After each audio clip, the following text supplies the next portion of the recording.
Hey Em, how's it going?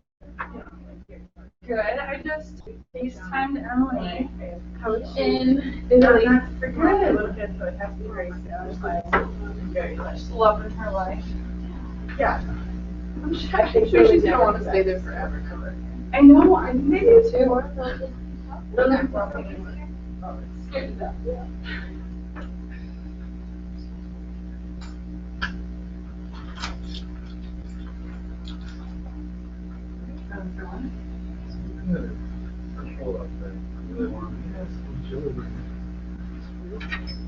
It's, yeah, I don't like what it's telling us. That summer's over. It is a sign that summer is over.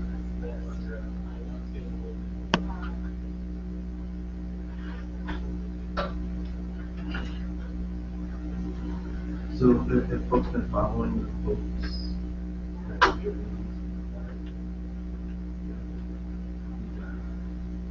What have you heard of what you thought of this?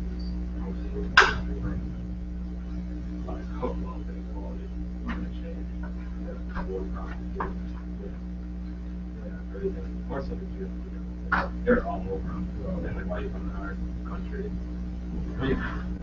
Funny to hear because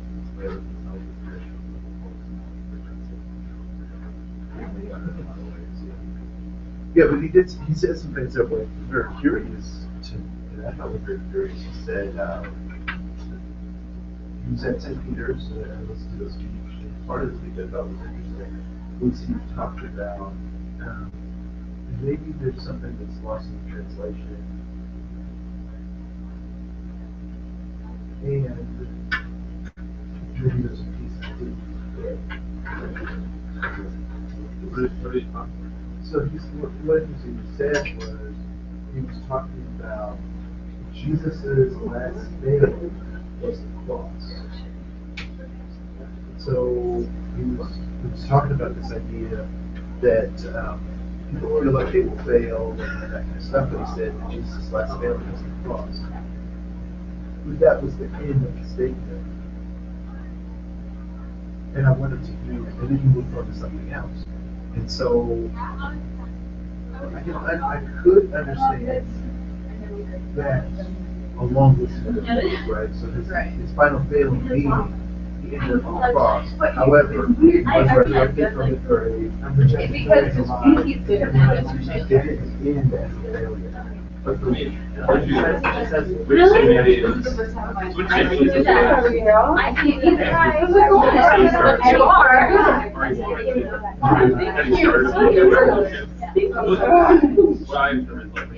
And actually, no.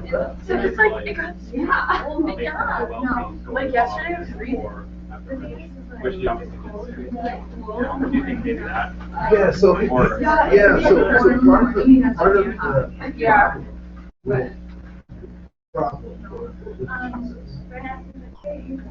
is what we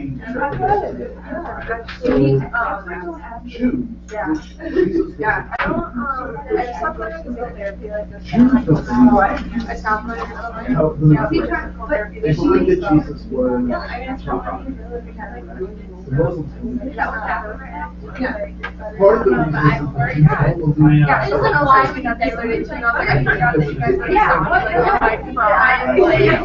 were like straight, like not function. Maybe you want to in high school, I just looked at it and there's some like researching on it, and last year, right before Christmas, I had surgery on it.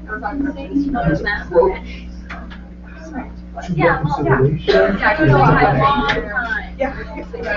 So, right? No, we didn't. No, we didn't. No, but for like Jesus. Yeah, I'm saying he wasn't trying to bring us up. Now I really like it. I was so much fun. Yeah, Sitting down and just like, sitting in the corner. I saw you guys walking by. It worked out. It was really, you were walking out. Yeah. And I don't want to get into too far off. Jewish scholar.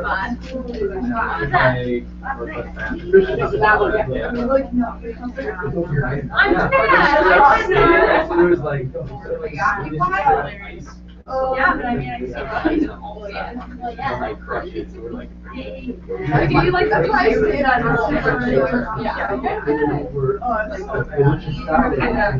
He says, I don't miss your message. Like I never was like, yeah, I'm like, oh my god, that's my I'm good actor today. But in that, so. I thought that was very cute because I have a very good the head of the.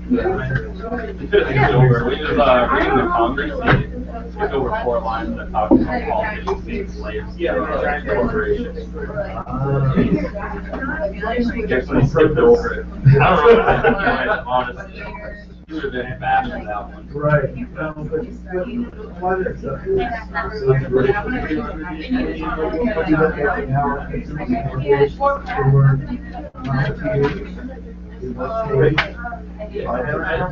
I like. I didn't know it. Yeah, really? Yeah. Oh, wait, we're doing that. So how is everyone? How is everyone? Good. Good. Who'd like to lead us in a word?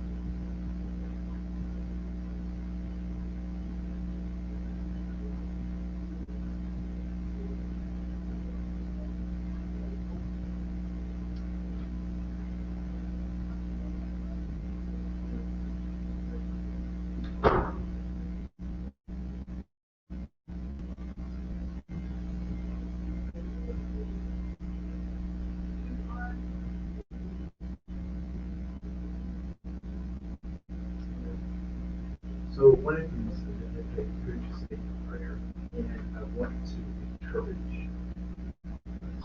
is that I don't know if you've noticed, but there are meditation rooms, public schools, and prayer rooms. They're not called prayer rooms; they're called meditation rooms, but primarily used for prayer. And have been kind of carved out for Islamic prayers. Right? So prayers. And does anybody know why that is? Because they're more ritualistic. Okay. Or they At a pray certain time. At a certain time. Okay. Why else? They don't want them to just start class. Because they don't want them to To just start class. To just start class. In the middle of. Okay. So they want to start class with the prayers. Why else?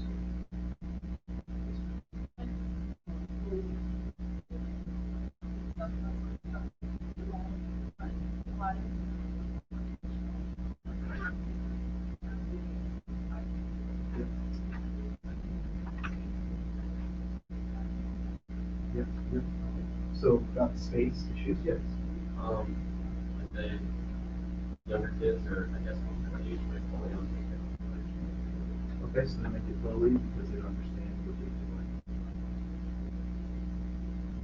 It's much more simple than all of the things that you guys have presented. And all of you, all the things you've presented are correct, and they are right, and they address that. But guess why there are prayer rooms and meditation rooms? Because they asked for them. They demanded them, right? When you said you are thankful that we pray out loud, there is nothing preventing you from doing it.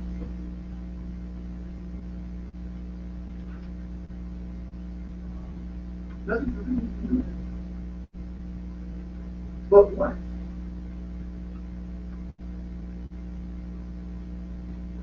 You pray in restaurants, right? Before you eat your food, at least I do. That's a habit that I have, right? There are other places where I feel the need to pray. The Bible says pray how often? Without ceasing, all the time, right? So what one of the things that we've done, particularly as Christians and believers, is that we've taken that and said, I don't have to dedicate time because I'm doing it all the time. So I live with a bunch of dudes, right? We had this rule in the house. So we had I think it was a 2-bedroom apartment. There were 4 guys. It's already a mess, right? But we had this rule. We had this rule in our house that we would all do our own dishes. So we wouldn't assign anybody a night or a day or a time, but we would do our own dishes. What do you think what that kitchen looked like? It was a horrible mess. It was nasty, right? And the same with the bathroom.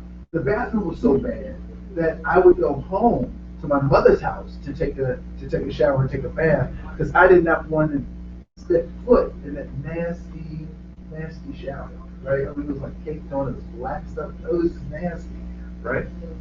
What happens when we don't dedicate a person, when we don't dedicate time for something? Yeah, it falls apart and it doesn't get done. So, how many people have been, in a work environment where people are cursing, where people curse, right? What gets said about that? It depends on the context, right? Okay, so let's we're at the coffee cooler or in the general work area, and a kid and a guy or a woman is like, oh, that was so they drop some kind of bomb, right? What do people say about that? More than likely, nothing. Most often, they don't say anything about that. Or people can go on and on and on and on. However, but if you say something relative or close to your faith, what do people say?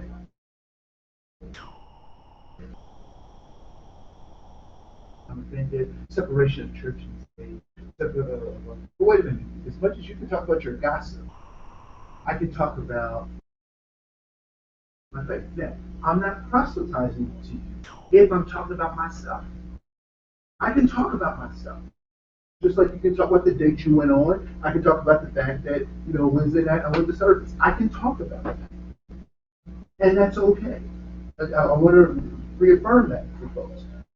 You don't have to be afraid to be who you are. That's all we're doing.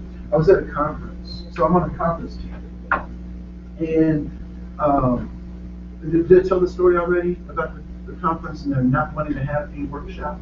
I didn't tell this. Okay. So I'm on this team and we're developing this conference, and I encourage every one of you to go if you can. It's called the Overcoming Racism Conference. It's at Metropolitan State University. I think it's the 13th and 14th of November, right? So we get all the proposals in, and there's a proposal from a woman who is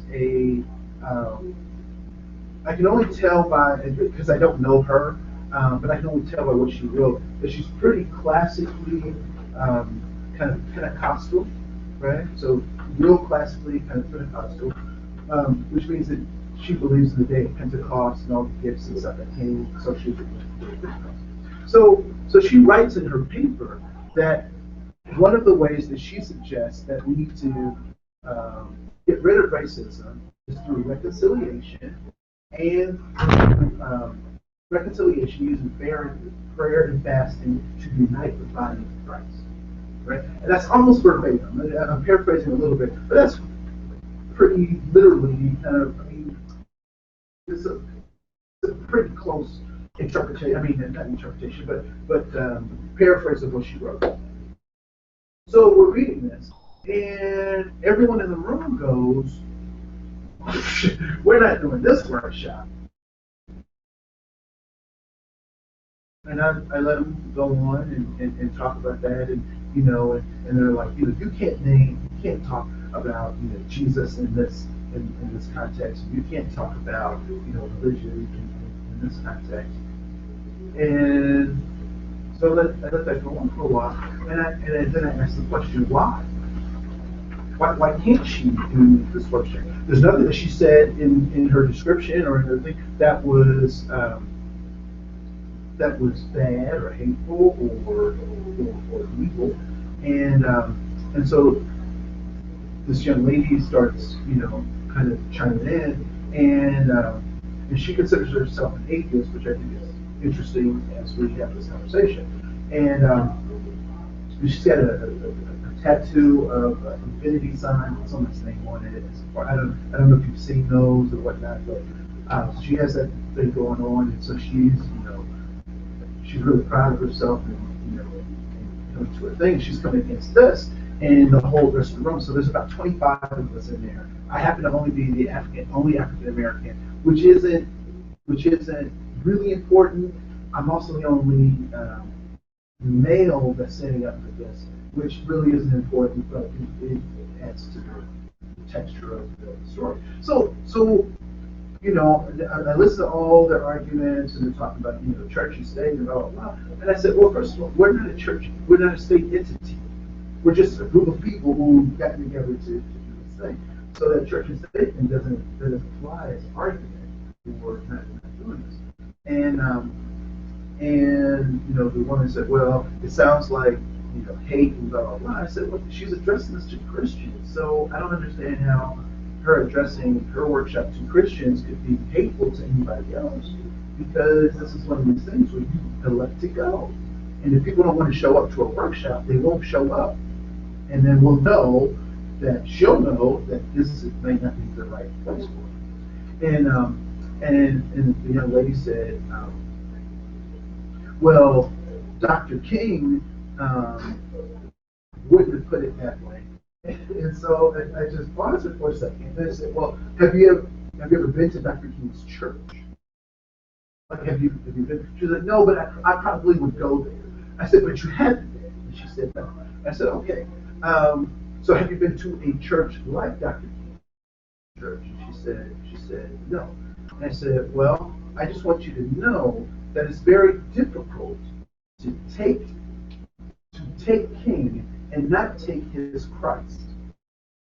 So you can't separate King from his Christ, right? So one of the things, and this is another thing I want to warn you. So particularly in schools, they like to talk about Dr. King, but they don't want to talk about Reverend Dr. King. Why is that? Why do they not want to talk about Reverend Dr. King?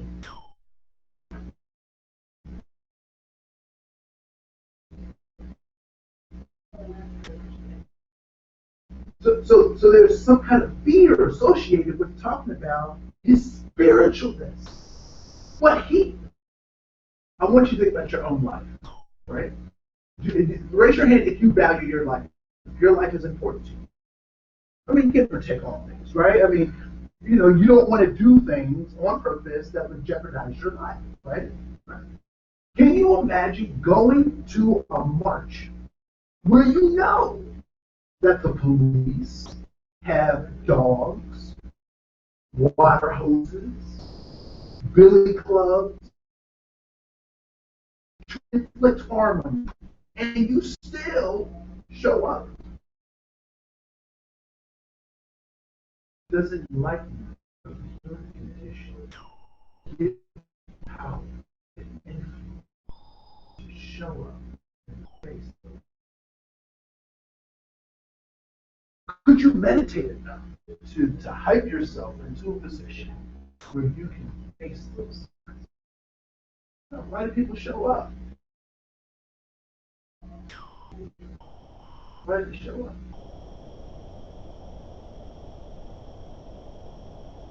Why would Dr. King show up in the face of death? He's not afraid of death. And why is he not afraid of death? Because he knows that there's a life after death. He is a savior. That this mortal coil that we find ourselves in is not the end. And unfortunately, there's a large amount of information that's really trying to get us to think about this being the only life. YOLO! Ooh, ooh. They still say that? I just got off of cray. Totes cray. But the point being, right? So there are all these things. So I said to the young lady, I said, you can't have King without his Christ. You can't separate the two. And she started thinking about it, and I said, we can talk about homosexuality, but people can't have the election to go talk about their faith in a context that's weird for them.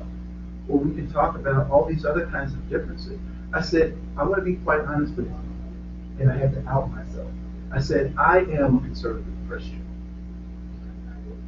When I talk about conservative Christian, what that means is I believe what the Bible says, and that makes me conservative. And I don't go much beyond what it says. So I'm a conservative Christian. And there are very few places, particularly in these kinds of public forums, where my voice gets heard. People discount me as a kook. They say I'm, barbaric. I'm all the things that the book doesn't say I am. They think I'm crazy because I believe in something outside of myself. And I said, you guys can do whatever you want with this workshop after I'm gone, but you're not going to deny it while I'm here. You will consider it while I'm here. And so they did their thing, and they heard a lot of people turned around and said, I never thought of it that way. They said, I think it's very interesting that you're a black man talking about that in this group, and blah blah blah, and so forth and so on. And, people started coming around, and so I said, it's the committee's thing, but as a witness, it's not going down in front of me. And so, I said, you guys can do whatever you want. You talk to the lady or decide what you want to do, blah, blah, blah. So I leave, the meeting's over, I don't hear anything, nobody, mentions it or talk, because that's what we do in Minnesota. We don't talk about it, it doesn't exist. So, I end up going to another meeting, and, nobody had talked about it, so I said, what happened to that workshop?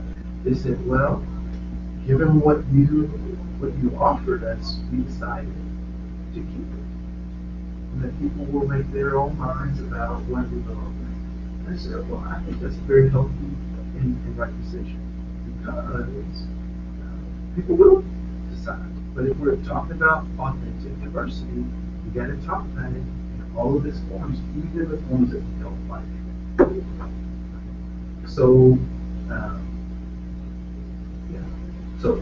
So I wanted to share that because the reason we don't have prayer in schools is because people haven't demanded to have prayer in schools.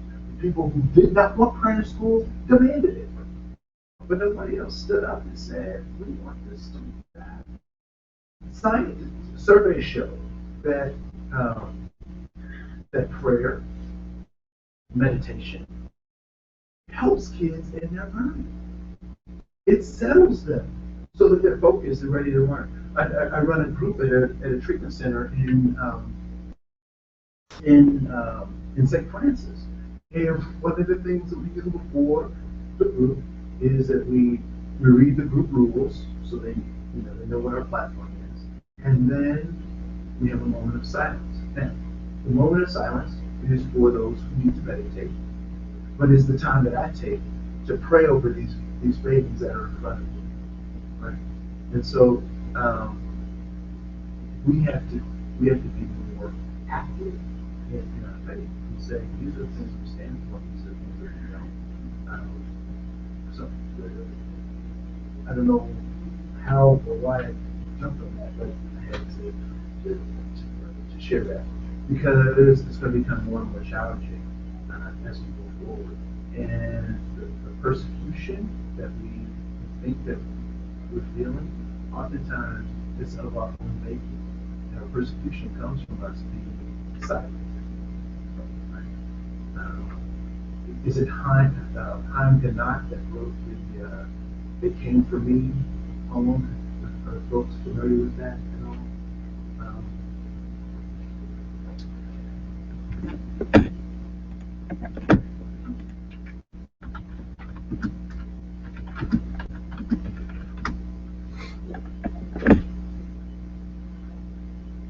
Oh, it's not Haim Ganat. It's Martin Niemöller. It's German, so the accents of the O's stuff. So it's really simple. First, they came for the socialists, and I did not speak out because I was not a socialist. Then they came for the unionists, and I did not speak out because I was not a trade unionist. Then they came for the Jews, but I did not speak out because I was not a Jew. And then they came for me, and there was no one left to speak. So in the face of injustice, we have to keep speaking, even when that injustice is.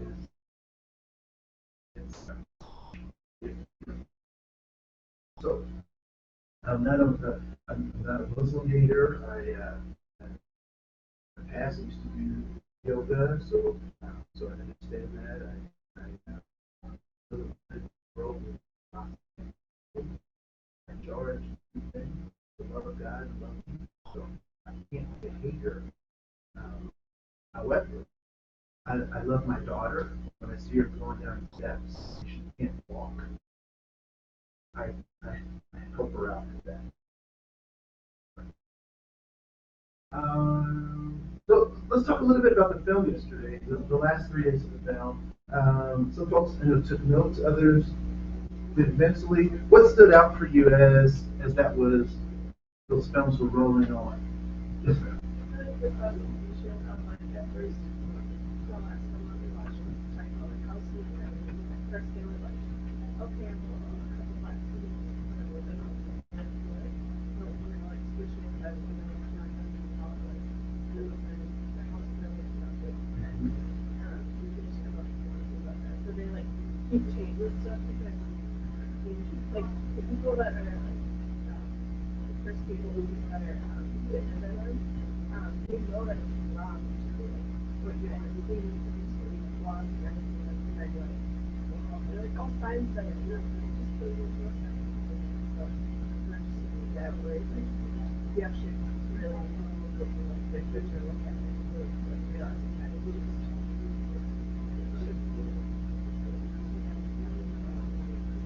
So people are basically kind of making these things up. But what is number 3 in terms of human behavior? What did we identify for human behavior? That is always goal directed, right? So people do things for a reason. Now, one of the things that I thought was most interesting about the video, and I'll let you guys talk in just a second, was this idea of so there's 2 sets of creation, right? So there's the Genesis creation, which was created by God, and once God created all that stuff, did He create anything else?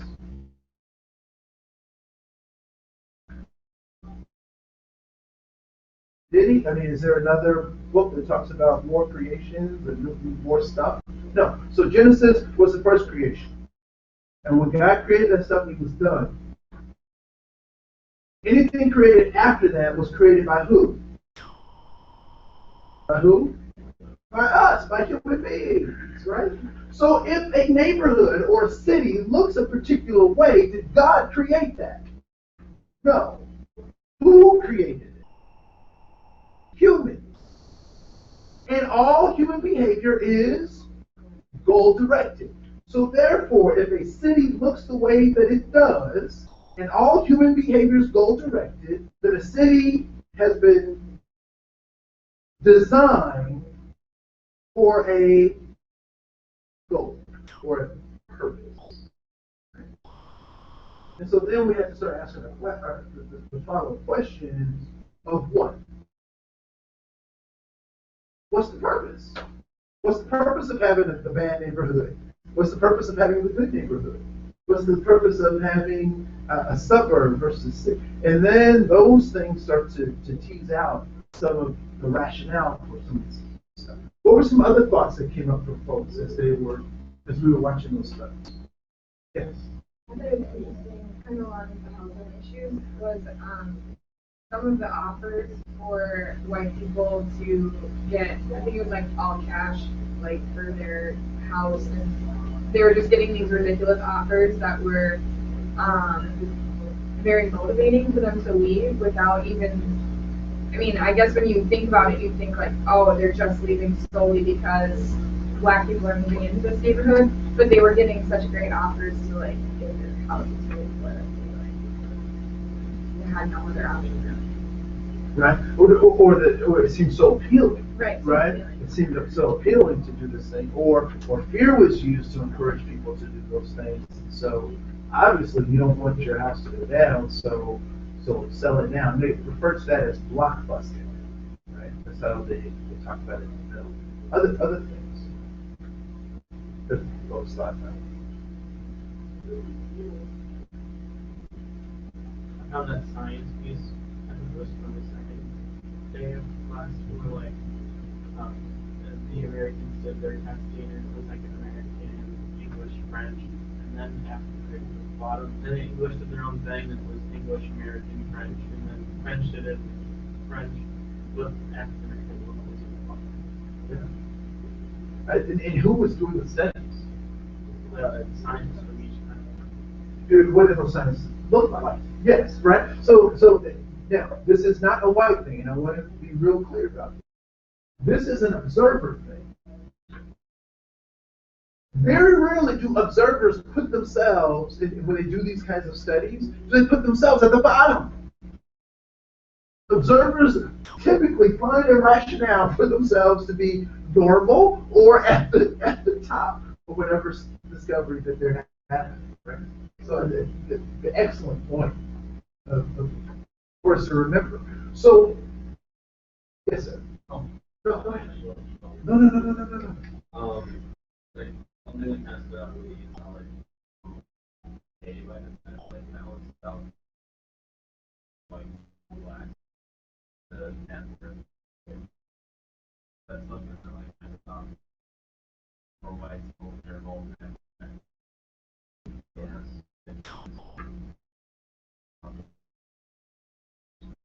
Yeah. And so, go ahead. Talk about like white black. There's some debate about that, but I guess some together how the whole first say like where like here like white house and they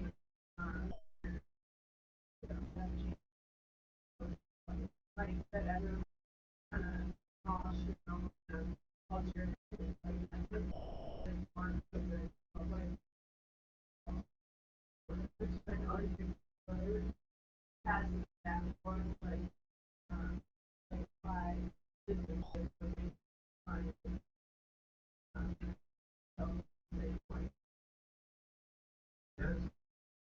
Yeah, no, it's and yeah. So what happens to people who are in the middle?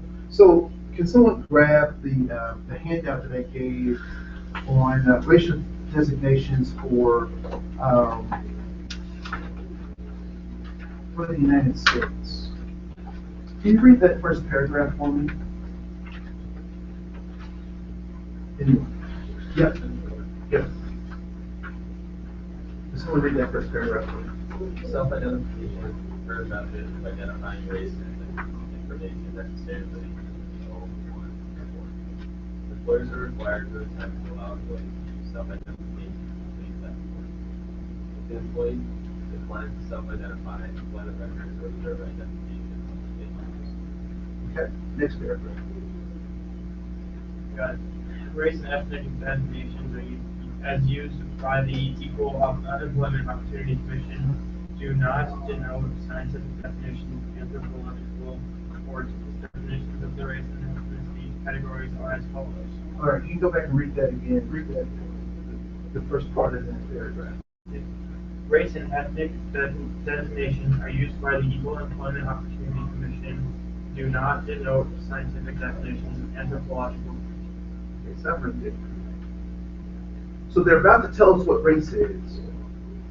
But why are they telling us what it's not based on? So they're telling us that it's not based on science. But why are they telling us this? Yes. Well, in the movie it said that anything is the same or whatever.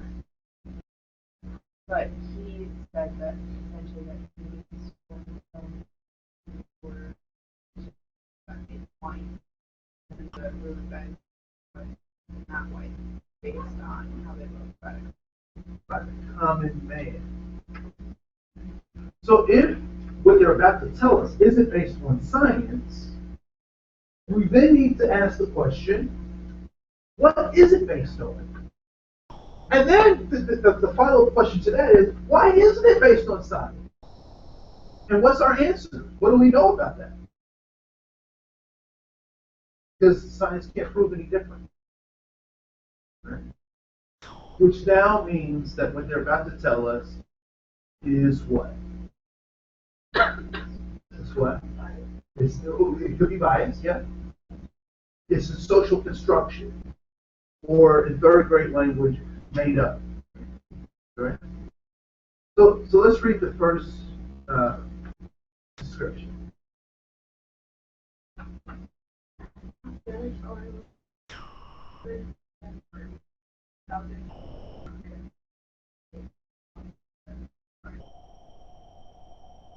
Regardless of race. Now, this is going to be important as we read through these other things. Now, this is what the United States government says about race. So these are the categorization about race and ethnicity that the United States government uses as a functioning tool or something else. And we'll talk about that something else too. All right, next, what's the next one? White, non-Hispanic, or Latino person having worked any of the original of Europe, Middle East. Read that again. A person having origins in any of the original peoples of Europe, the Middle East, or North Africa. So if I'm from Iran, what am I? White. I'm white. If I'm from Morocco, what am I? White. If I'm from Egypt, what am I? If I'm from Spain, what am I? We'll come back to that. We'll come back to that, right? So right now, help me understand. So I'm Libyan. What am I? I'm what? Jordanian. Here's a good one right here. Sudanese. According to your definition, what am I? Anyone ever met a Sudanese person? Right? Pretty dark. I mean, pretty on the scale, relatively pretty dark. But according to the definition, they would be white. And I don't know if you've noticed that this stuff is starting to not make sense. So let's go to the next one. What's the next one say? Black American, not Hispanic or Latino, any of the black racial. So any of the black racial groups of Africa, but not Hispanic or Latino. But not North Africa. Well,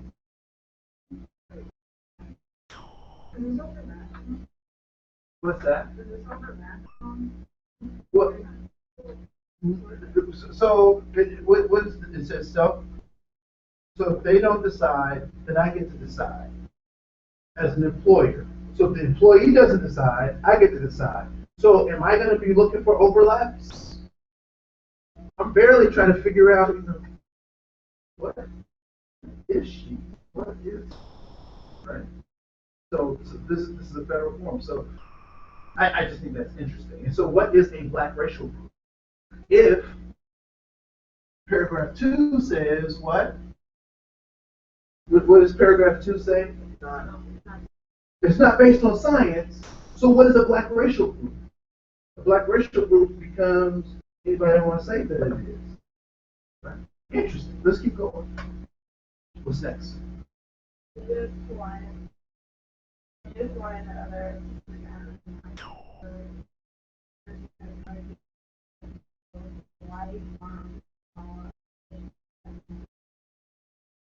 Dwayne Johnson.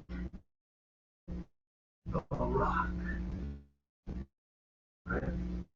What's he look like?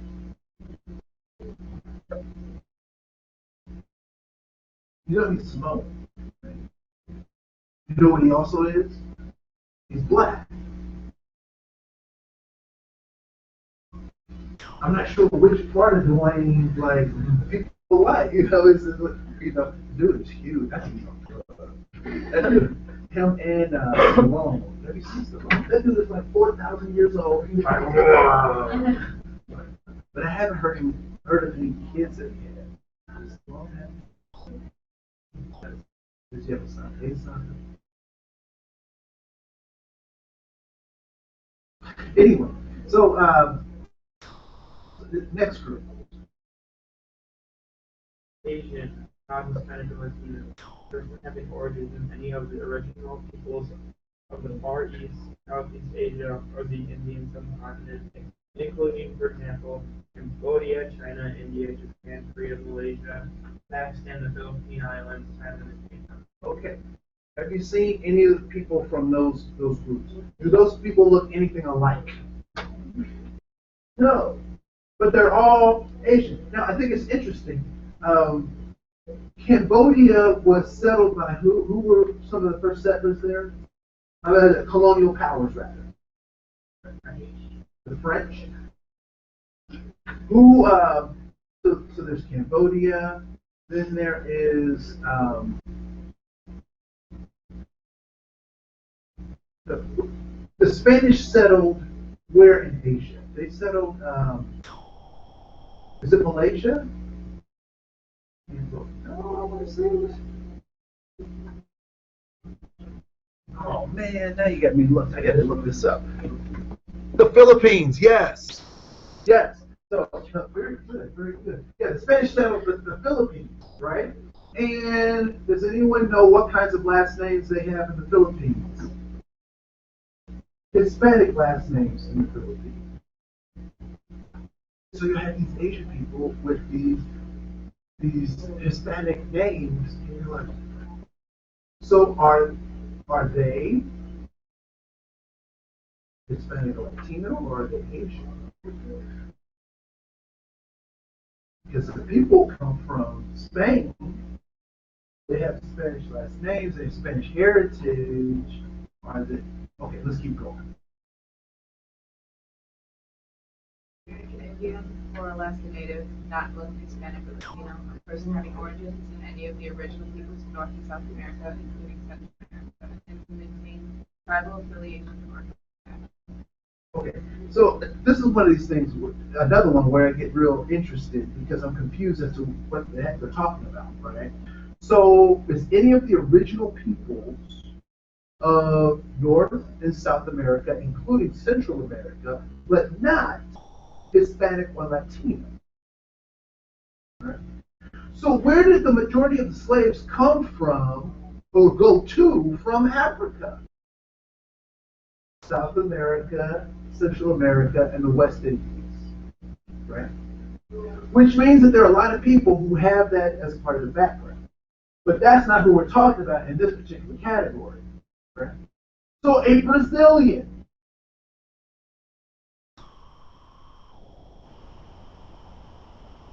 Are they Native American?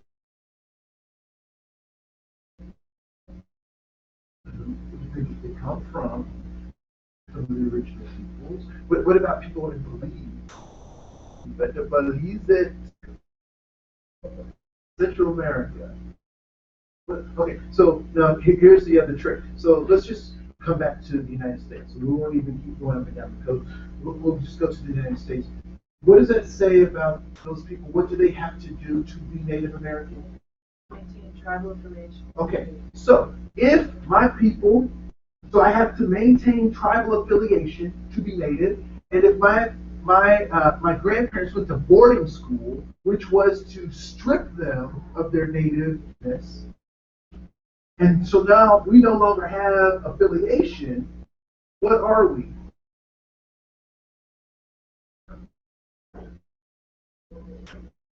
What else? So because it says and, right? It doesn't say or. It says and. So I have to have tribal affiliation and community attachment. So not only do I have to be a member of a tribe, I also have to be hanging out and doing tribal stuff with the tribe that I belong to. Yes, ma'am. At what point was like form?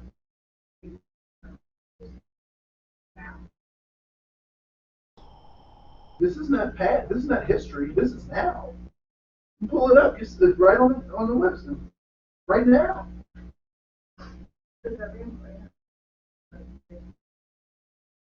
Employers that have 50 or more employees.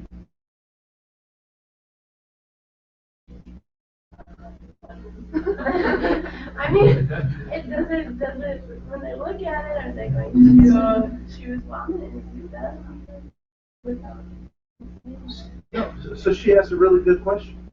What's the point?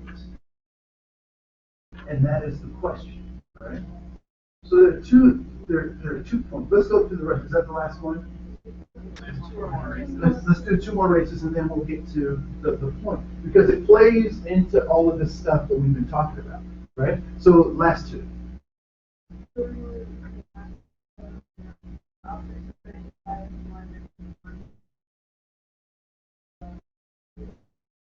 All right, last one. Oh, that was it? Okay, cool. So, I have a question. Yeah. So,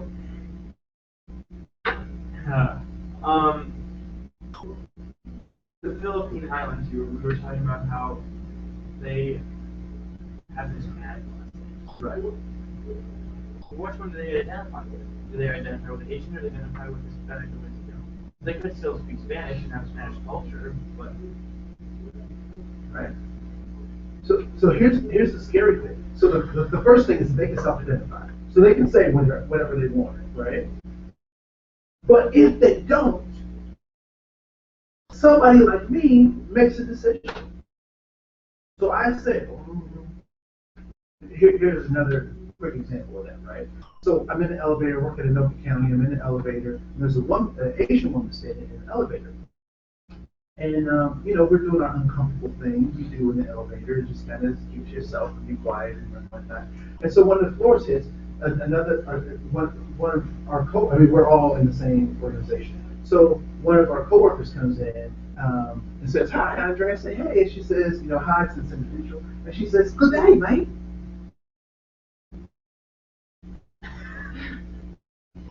Here's an Asian woman who talks with an Australian accent. I'm like floored. I'm like, I don't know. I'm beside myself. I don't know what to do with this information. It's just like total clash. Like, right? Turns out that she grew up in Australia, but guess what's close to Australia? Japan. So her grandparents were Japanese. She's Australian, but she looks Japanese. But she's Australian because Australia's all she's done for 2 generations. Right? So yeah, these things become very arbitrary and difficult. So no, I don't know what they would say. I would imagine that they would probably say that they're Asian because that's the box that we continually try to force all those people who look like that into. Yes, ma'am. Well, okay, so my mom is Mohawk, and she maintains tribal affiliation and community attachment, but she looks exactly like me. And if it says that if she declines to self-identify, the employment record or observer identification. So if they look at her, she looks like me, she looks white, but she would, if she was to use this, she would identify as American Indian. So, And if she doesn't, I'm gonna look and say, another white girl. yeah. Yeah. Right. Yes, ma'am. Yeah, so that's kind of what I was gonna ask. So, because there's normally like a, I think from what I've seen, there's like a section where you can say like, are you not? Yeah. So that's when someone, In HR, they'll do an eyeball. So and it's funny, people are like, well, I refuse to, be a part of the system. You're part of the system, because you're part of the system. Yes.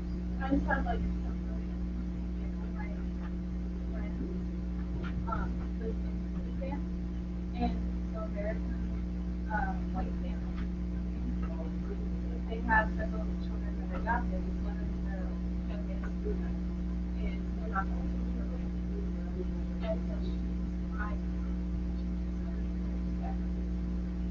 and so it's just like I'm just selfish. She was young. She's technically like born in New York. She lived in the United States, but really could get really like her children. She's gone to the United States. So it's just like Now, and here's where it gets even weirder, right? All this stuff we just talked about is for the United States. Canada has their own they have a whole different system than what we have. Mexico has a whole different system than what we have. So when we start talking about this idea of the construction of race or ethnicity, we start understanding that it is political. And what I mean by that, I'm not saying that there's Democrats and Republicans, blah, blah, blah. What I'm saying is that these are instruments of government. Governments create these things for a particular kind of purpose. Do you know why it has that Hispanic or Latino as a standard and all the others are not? Yeah, well, the irony is it wasn't supposed to be the standard, it's supposed to be the exception. And I'm not exactly sure why. But I do know that Hispanic or Latino people have all racial groups as a part of who they are. All racial groups are right there. I mean, so technically, Belizeans are Hispanic Latino, but Belizeans come in all spectrums of color, right? Cubans, all spectrums of color, and they're all in the same stuff.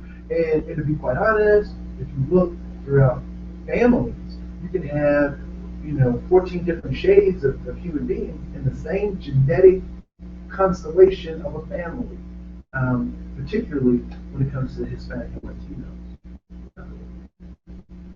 Who hung out in Spain for over 200 years? Who were in Spain for over 200 years? The Moors, who were Muslim, who were black. And I want to tell you, they left more than their names in Spain. Right? So they left more in Spain than just their names.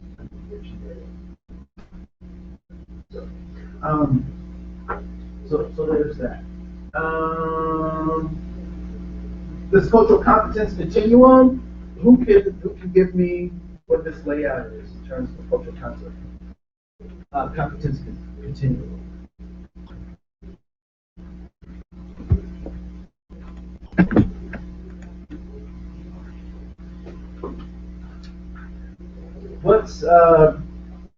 What's most restrictive or incompetence? What's that? Cultural destruction.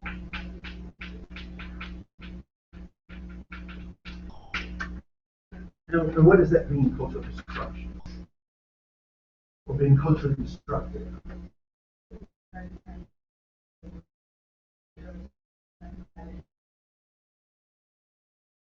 Yep. How is it? Yep, go ahead. How is this like the?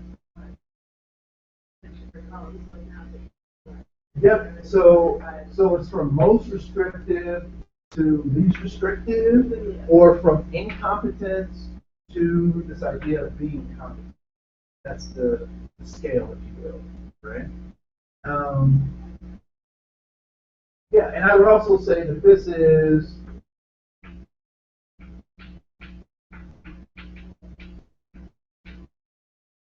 and this is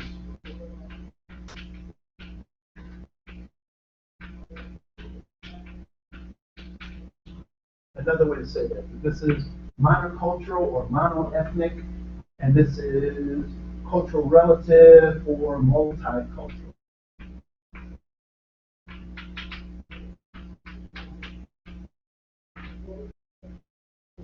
Right? Or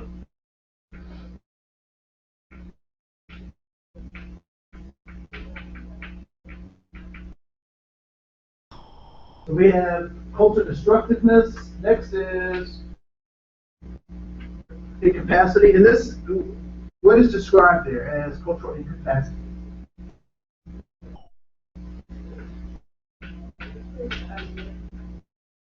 Yep. And what else?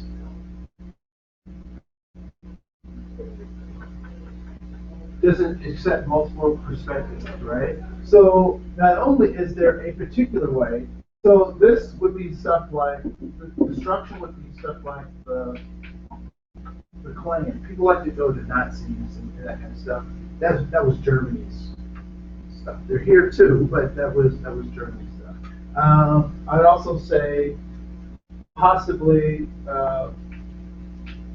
people will get mad at me when I say that, but possibly all forms of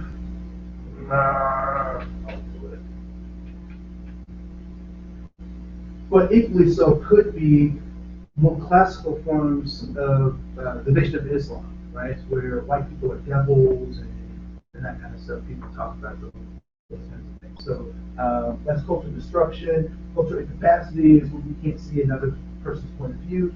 And then there's cultural blindness, which says,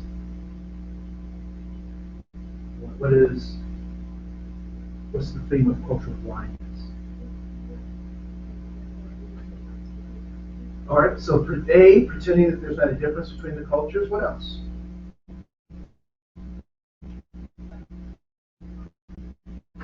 I'm colorblind. And when people say that, what do they mean? Well, what are they saying when they say it? And then we'll talk about it.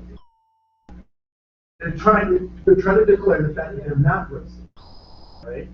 So I'm colorblind. What else do they mean? When they're trying to say that they're colorblind, what are they trying to express? What else are they trying to express? Right? So they're trying to say they're not racist. What else are they trying to express when they do that? Has anyone ever heard somebody use that before? What are they talking about? Yes. That they don't make decisions based on color. That they don't make decisions based on color. Right? What else are they trying? So they're trying to say that they're rational as opposed to being irrational. Right? What else? They're trying to say that there's no difference between people and that all people are equally the same and so forth and so on. Right? What might be the drawbacks to some of that thinking? That I'm totally rational, that I'm objective, that I don't, that all people are the same, blah blah blah blah. What might be some pitfalls to this way of thinking? Yes, sir. You don't get the opportunity to dive into cultural aspects of different cultures or different people. Okay, so you don't. Everyone's the same, and you're not really diving into what they're really about. Right? Yeah. So you don't really get the nuances of what makes people tick, right? You don't get to actually know them because you're making assumptions that you already know. You know, I've met one football player, I know all of them, right? Kind of thing. Well, yes. also like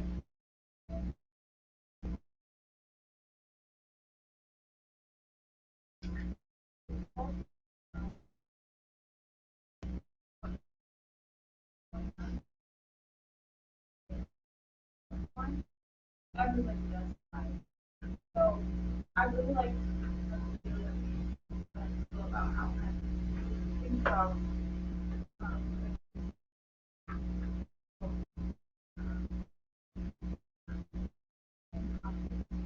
as like confidence.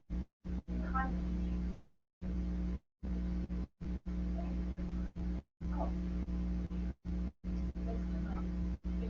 Oh, and I don't have to feel like, oh my gosh, no.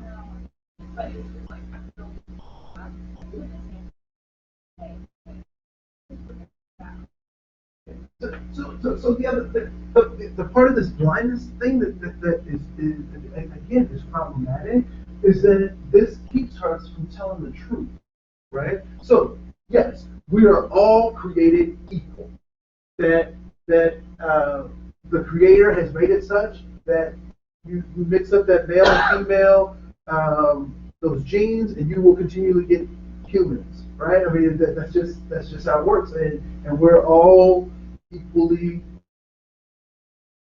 in need of salvation for different reasons and different ways, but we're all the same. However, what has the man-made structures done to that humanity?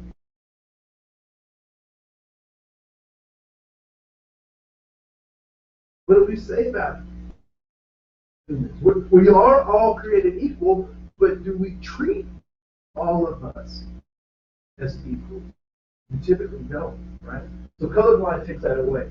The other thing that colorblindness takes away is, back to your point, that we miss the opportunity to actually see people, right? Now, I don't describe myself as African American or black. And if I could go through the rest of my life not dealing with that, I would. However, other people continually bring black stuff to me and remind me that I'm black, right? So if, as educators, if we don't see at least that part of someone, we're going to miss how they interpreted the world or what the world is bringing to them as its interpretation of them, right? I mean, how do you think the world would respond to me if I said, I'm not black, I'm just human? What would they say to me about that? How do you think they would respond? They would try to put me back in the black box because that's the box they know, right? So, so there's that, and then there is cultural. What's the next one? Cultural competence, and this is where we start thinking about differences, right? Which is, I would imagine, where most of you are in terms of dealing with your friends, right? Your friends are like, why are you always talking about diversity stuff? You know, chill out. It's not all about. So that's that pre-competence stuff.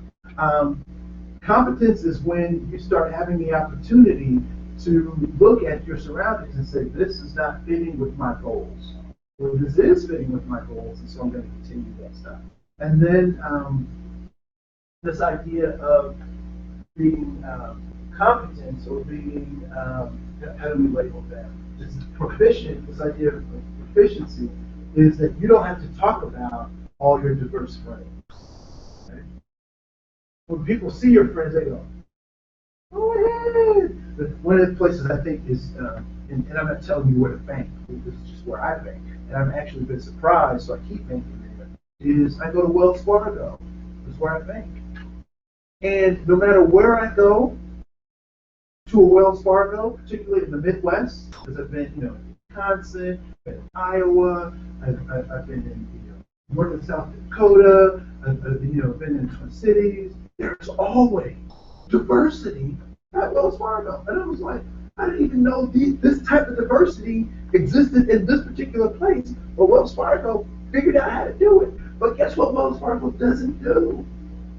They don't say. I haven't seen any billboards that say, we are a diverse workforce. Come see our diversity. Why? Why do you think that they don't necessarily do that? Okay, so maybe people would draw back. Why else? They don't need to. My mother, so I was 17 and said this to my mother. And so 17, and I wanted to do something. And my mother said, okay, we can do that, but can you do this for me? And I looked at her and I was like, Mom, I'm a man. No, I'm not going to do that. She said, really? I said, yeah. She said, Andre, I need for you to clean up your room. I said, Mom, 17, I'm a man. I don't need to clean up my room. And she asked me to do something, like take out the trash or all this. And I came back with her. I'm a man. And she said she got fed up with it. And so my mom is about 5'2". And I was about as tall as I am now. And she taps me on the chest and she looks at me and she said, son, I just want you to know something. That if you are something, you don't have to tell me. It was like a punch in the gut. Right? So if I'm walking around saying I'm a man, why am I saying it? Because I'm not it. I need validation, right? So does a man need somebody to tell him to clean his room? Does a man need somebody to tell him to cut the grass? Does a man need somebody? No. So I obviously wasn't a man. So I shut my mouth and I kept doing what I needed to do to prove that I was a man. Okay. So there's this idea right here. So when we talk about this idea of competence, we also have to talk about the converse of this competence being incompetence. Right? And have we talked about the Dunning-Kruger effect? Okay. So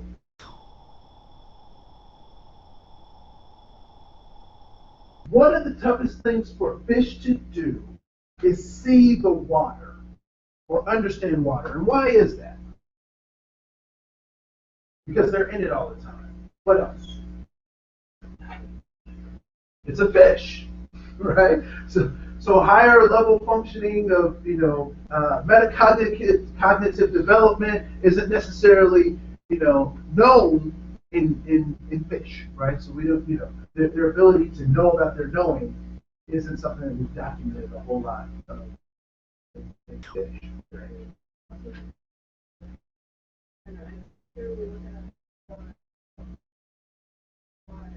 Uh-huh.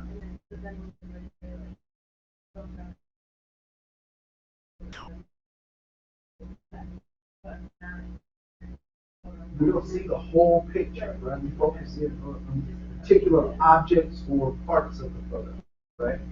So what Dunning-Kruger said is very simple. Is that the skills needed to identify incompetence are lacking in the incompetent. So the skills needed to identify incompetence are lacking in the incompetent. Therefore, they think what? They think they're competent. So incompetent people think that they're competent. And they call this the illusion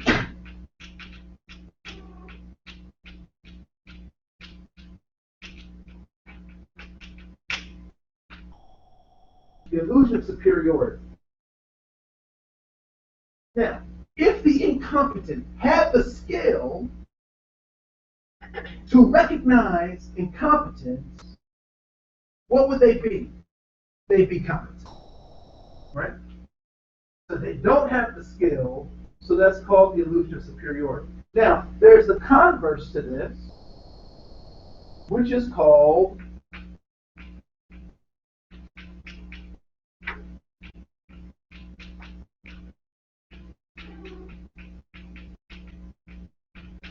the imposter effect.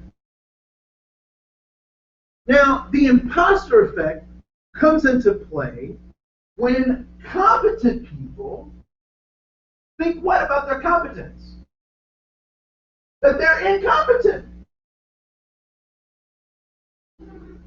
I don't know if this has ever happened to you, where you have a skill or you're working on something and you're looking at it and you're like, this is pretty good, but it might not be as good as I think it is. Anyone ever had that thought on something? Guess what? You're competent. Because the incompetent person says what? This is good. Look at this. This is so good. Look, it's got misspellings and torn pages, but this is good. Look at this. Right? So the imposter effect says, basically, I'm competent, but I'm doubting my own competence. Which, if we look at the illusion of superiority, is an indicator of my competence.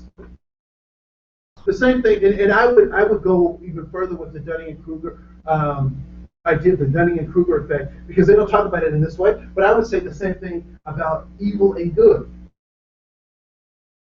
That people who are doing evil, they don't spend a whole lot of time thinking about the evil they're doing. But when good people do evil, what do we do? You know when you do something wrong, what do? Should it pay for it? No, wait. Or hide from it, right? Yeah. Or we start saying, we start what? You justify, right?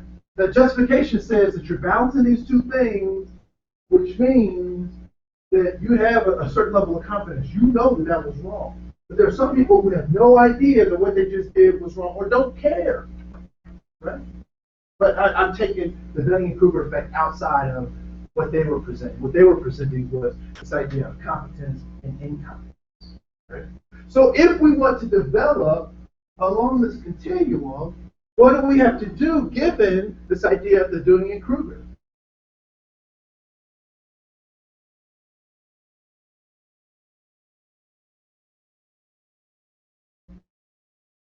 Realize that we are competent in some things, but also do what?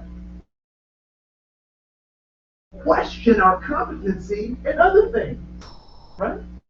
And so it's in that questioning that we actually start to become more competent.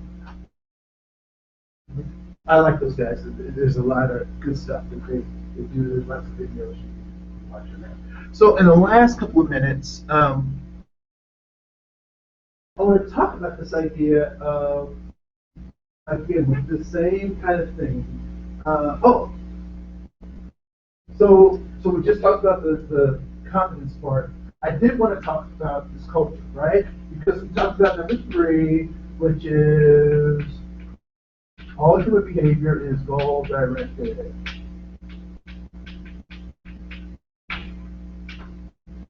So what is the purpose of culture? All human behavior is goal directed. What is the purpose of culture? We already said what culture was. It's artifacts, it's values. So what is the purpose of all that? Identification. Why is that?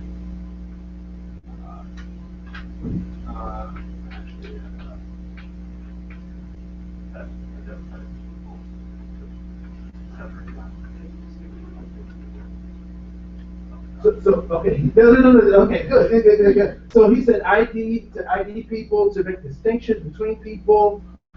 Well, what is the end? What's the end result of that? Why do we need to make distinctions between people?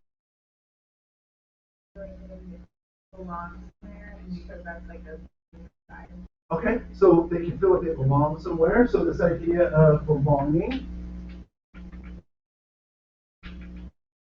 What else? What's the purpose of making distinctions? What's the purpose of belonging?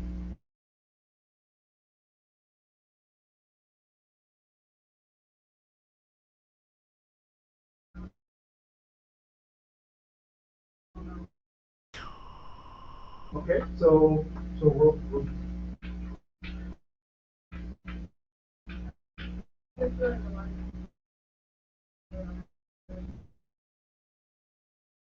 so I know who I am, I know, who you are, we are. I am, we are, therefore, blah, blah, blah, right? There's a function of culture.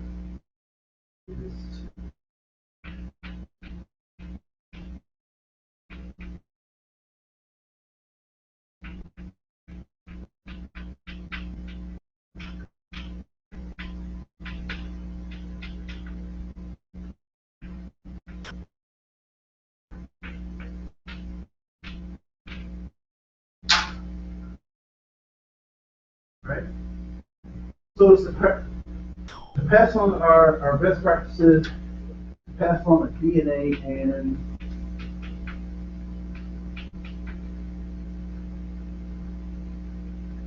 so how did my group learn how to survive on this planet?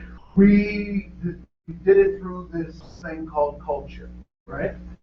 Is anyone familiar with memes? What are memes? Memes? You've heard them? You use them? So, with your understanding, what do you understand them to be? Pictures with words on them, sayings. But why that picture and why those words? And why do they fit together? I mean, when they fit together, what does that create?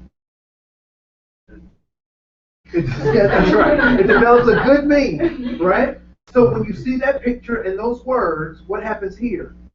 You make some associations, right? So memes are equal to DNA in terms of this is a biological unit of development, and a meme is a psychological. It's the smallest psychological unit of development that we've been able to kind of identify. So, for example, oh, here.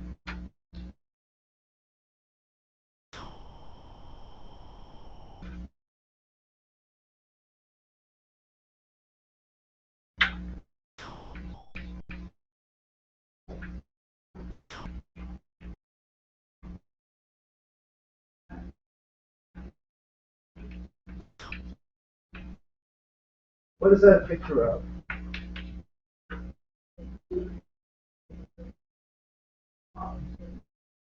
Shoes, feet, what else?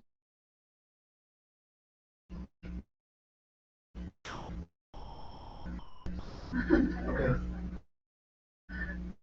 Michael Jackson. Is that a picture of Michael Jackson? Could that represent Michael Jackson? Yeah. Right? That's a meme. Right? Let me see if I can come up with another one. Here.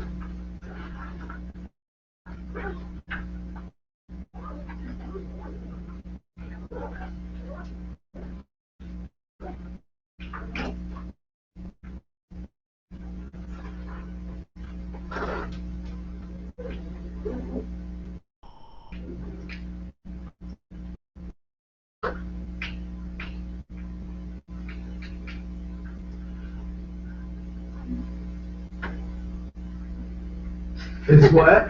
Steve of the Pirates. Mike Tyson. Mike Tyson. Now picture Mike Tyson, but right? So it's a meme. It's the whole eye thing you got going on, right?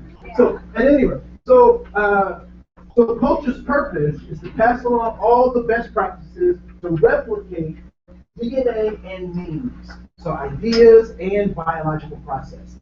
All right. So on Monday we'll pick up talking about this idea of gender versus gender roles.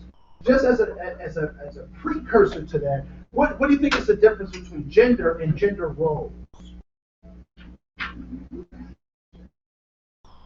Gender is biological, and this is social. Right? God made these. Who made these? We did. I'll see you on Monday. Yeah,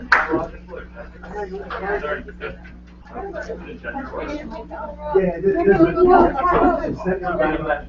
Thank you for watching. So I'll put, yep, Oh, no, so I'm using these interchangeably. For that. Thank you so much.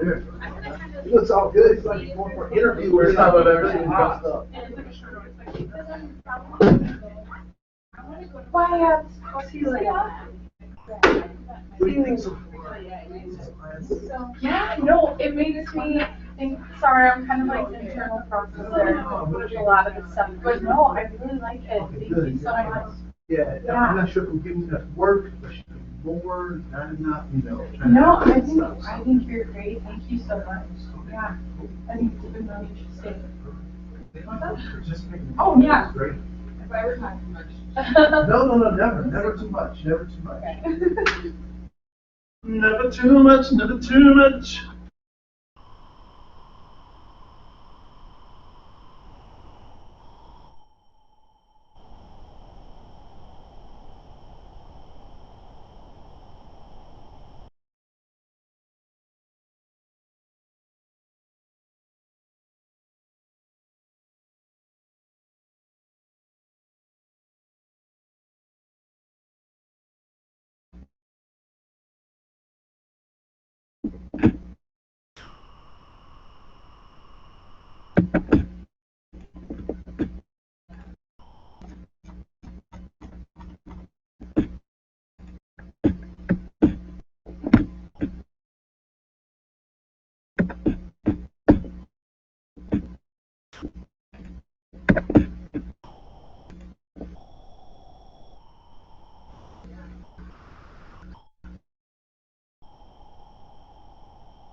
Can you, destroy files when it?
A very powerful person.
People who wanted to count it.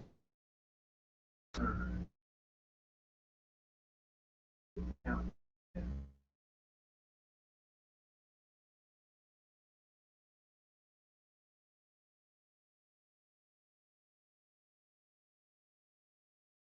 Kept.